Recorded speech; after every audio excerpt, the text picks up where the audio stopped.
I'd like to welcome everybody to the second melting pot where we're going to be talking about risk. For those of you who don't know me, I'm Mark New and I'm the director of the ACDI. And one of the things the African Climate and Development Initiative is meant to be doing is to enhance interdisciplinary communication and understanding in the domain of climate and development. And these melting pot colloquia are one way that we try and do this by getting a number of different speakers to give short talks to a common theme around, from their own disciplinary perspectives.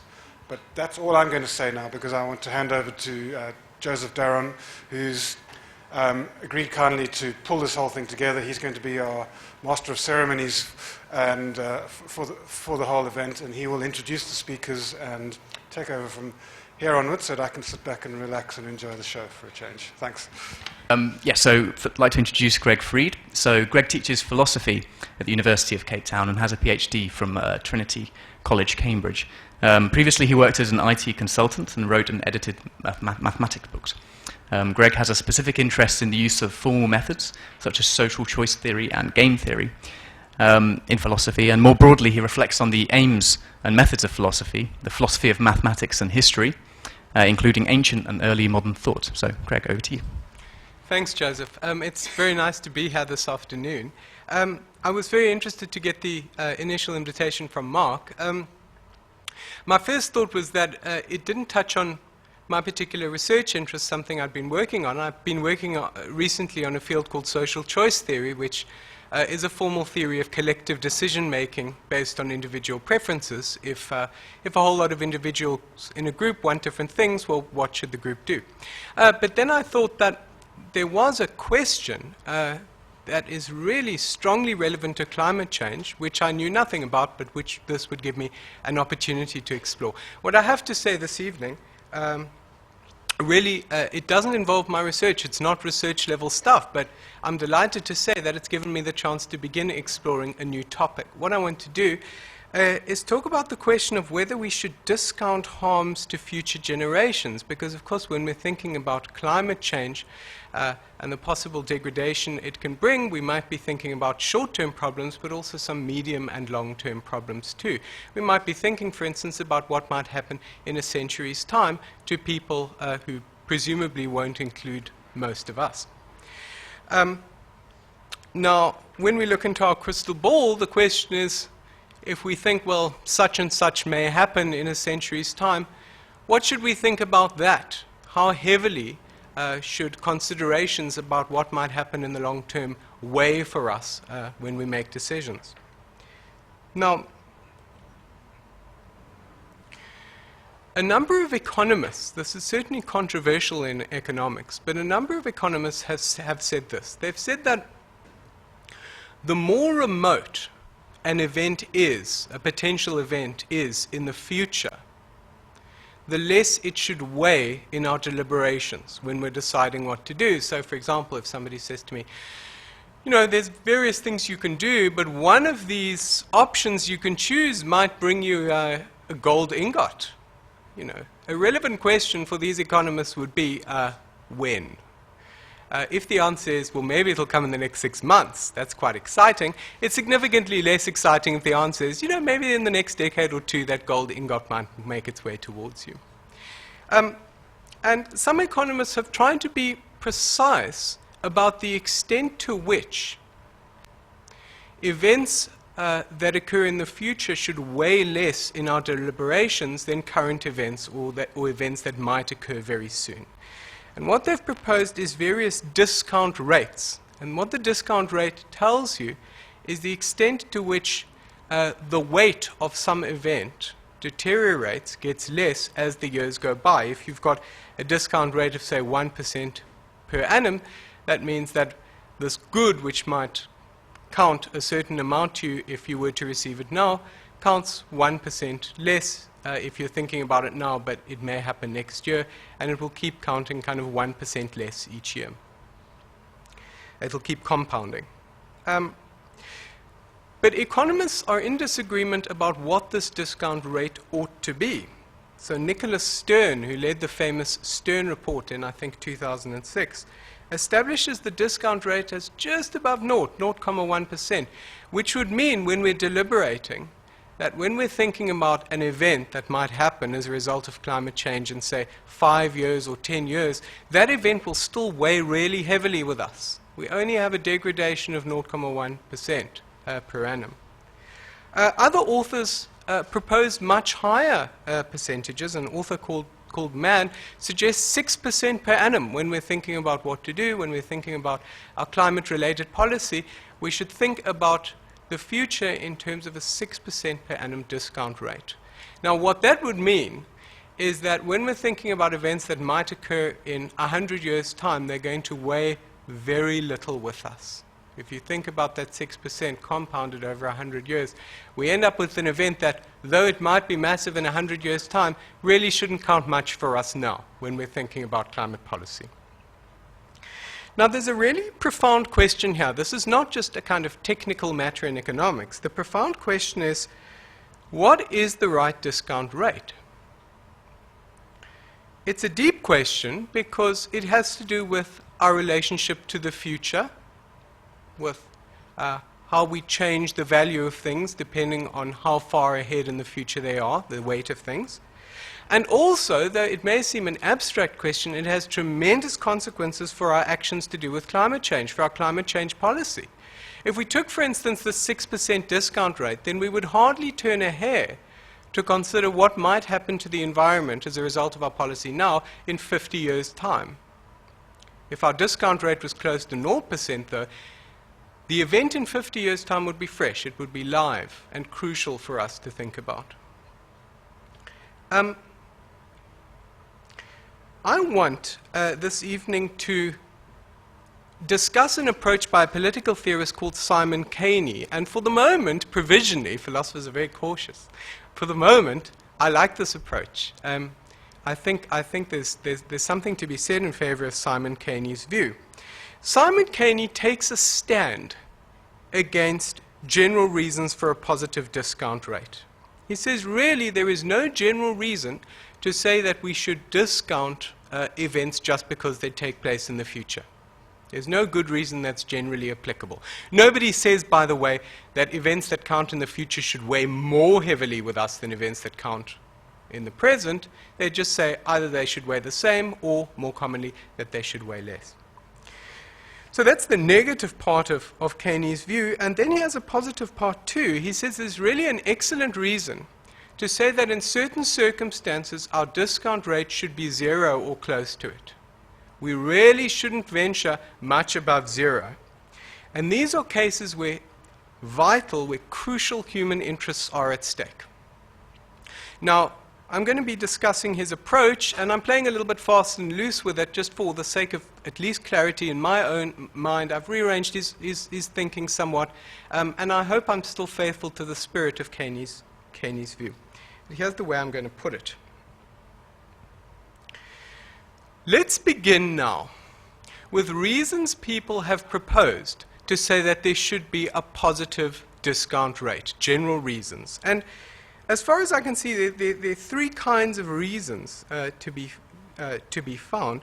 The first reason I've called political and economic, and that says that there's some crucial principle of distribution, principle of distribution of goods, which somehow shows that we should weigh events that take place in the future, that may take place then, increasingly little as time goes by. The second position I've called epistemic, right, having to do with knowledge, and that's the position that when we realize the extent of our ignorance about the future and our increasing ignorance as the future becomes more remote, we should realize that we should weigh potential future events less and less as the future gets further from us. And the final point I've called, in contrast to the epistemic position, I've called this metaphysical. Metaphysics in philosophy really has to do with the fundamental nature of the world, and when you study metaphysics, you include concepts like possibility and necessity. I've called this a metaphysical position because the view here is it's just necessary for us to think in such a way that we weigh potential future events less than we weigh current events. We just can't help it. We couldn't manage without doing that. Now, these three approaches for, I think, Caney are all non-viable. None of them are going to yield a positive discount. So let's go through them. By the way, this is, I guess, to underscore our ignorance of the future. Those of you who visited the National Gallery in Cape Town will know that charming picture, holidaying in Cape Town in the 20th century. It's a late Victorian picture, and I can't show you the details here, but I can tell you the painters got Cape Town in the 20th century radically wrong. Maybe it's a nicer place than it is in the picture, but it sure ain't Cape Town. So let's turn to this first reason, the political and economic reason for valuing events in the future less, for weighing them less in our deliberations than current events. Now, the idea would be that there's some principle of distribution from which drops out this idea.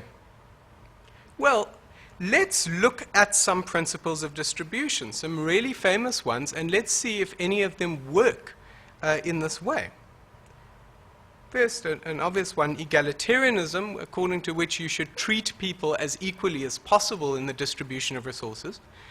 It seems fairly clear that that's not going to succeed in doing what somebody might want here, because the egalitarian doesn't treat any people different from any others. Whether you're a person who exists in the 20th or 19th or 21st century, you should be treated equally. Insofar as it's in our power, we should treat everybody equally. Okay, so future people don't lose out in any way for the egalitarian. They don't get their interests weighed less than current people. What about a Rawlsian? Well, John Rawls, as I guess many of you know, that's Rawls on my left, and in fact, of course, your left.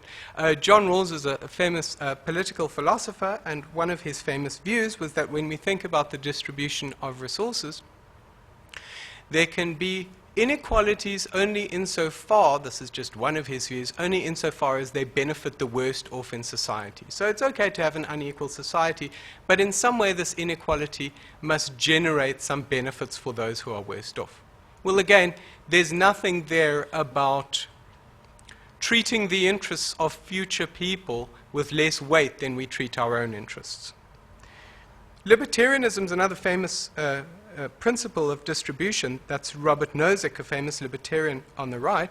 And the libertarian focuses on individual rights, on individual liberties, and tries to reduce the extent of society's influence on individuals, tries to reduce the extent to which society can coerce individuals to do things.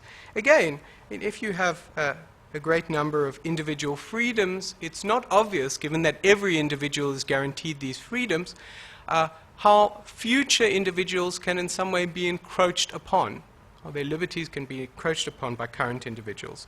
Finally, a desert-based principle which says people ought to get what in some sense they deserve. Again, why should it be that future people deserve less than current people? It's not at all clear that any major principle of distribution is going to devalue the welfare of future generations. So it looks like that's not going to be something that works. What about the claim that because we don't know about the future, we should value the interests of future people less? Well, maybe the claim goes something like this. And I've tried to lay it out here. Maybe there are two premises and a conclusion. And the first premise is that the prospect of some event should influence our decision only to the extent that we're confident it might happen, right? By which I mean that we're confident it may well happen, that there's a significant chance of it happening. But secondly, as we try to forecast further and further into the future, so we become less confident, from which it seems to follow that the further an event lies in our future, the less its prospect should influence our decision, because the less we're confident that it may well happen. Well, could ignorance work here? Could it allow us to weigh less the interests of future people? Perhaps not. Thinking about that conclusion, we might agree with it. We might agree with the entire argument and still say, sure, the prospect of some future cataclysm will influence our decision less than a cataclysm that might take place in the next month. But nonetheless, we might still be quite confident about future events. Not as confident as we are about current events, granted less confident, but still pretty confident enough to say that disaster is worth our taking into account, that potential disaster, that cataclysm. But secondly, he has a concern about that first premise. Remember, that first premise says that the prospect of something should influence the decision only to the extent that we're confident it might well happen.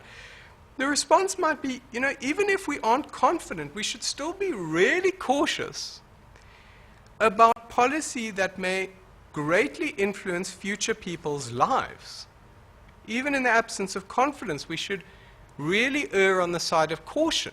I mean, think about the circumstance of future people in relation to us and our policies on climate change.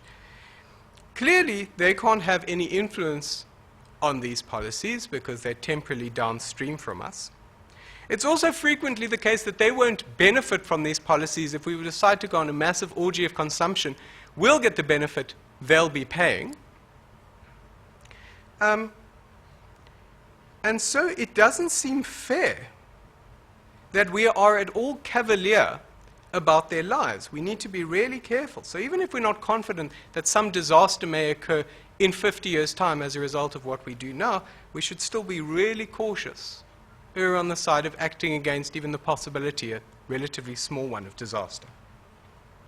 So let me turn now to the necessity view, which says, look, if we just have to act in such a way that we devalue the interests of future people compared to our own interests, then one can't object to that if we have no choice in it. And one way of saying that we have no choice is to say, just in order to survive, we need to care about our own interests, the interests of current humanity, more than we do about future people. Now, here's an interesting response from Caney. He says, there may well be a difference here, according to how affluent you are. It may be that if you are poor, then you really do need to act in such a way that you devalue the interests of future people just to survive.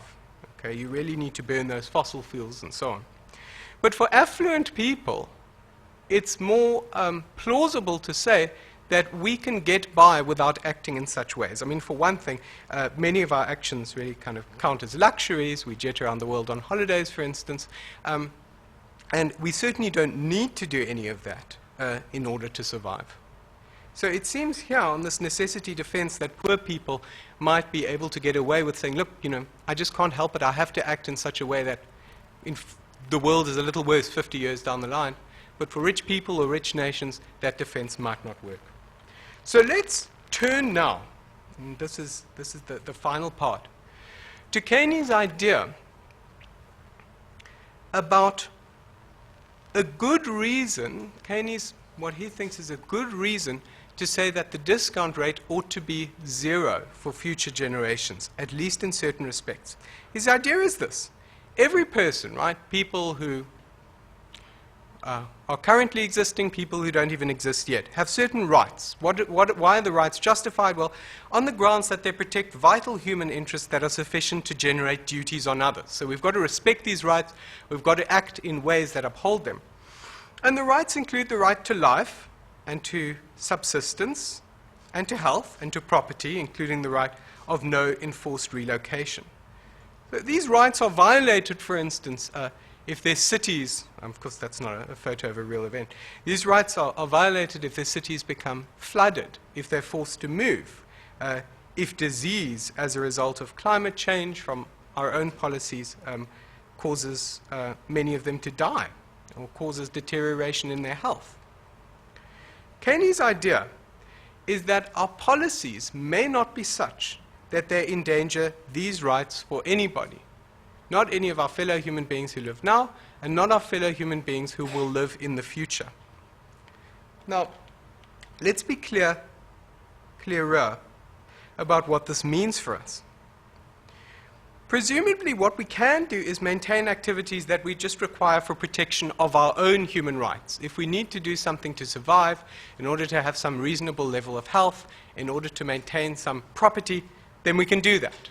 And nobody is saying that we ought to forego our own rights for the sake of the rights of others who live in the future.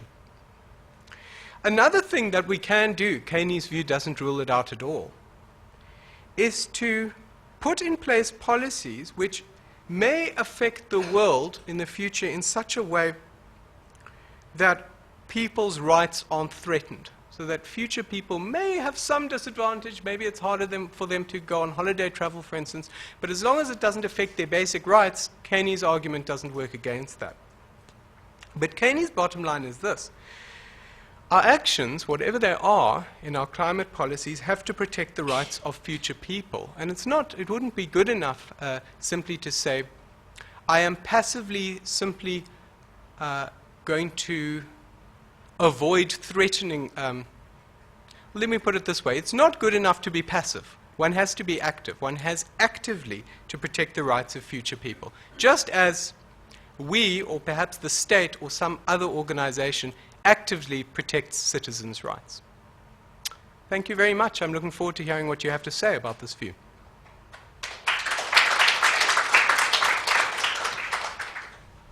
Thanks very much, Greg.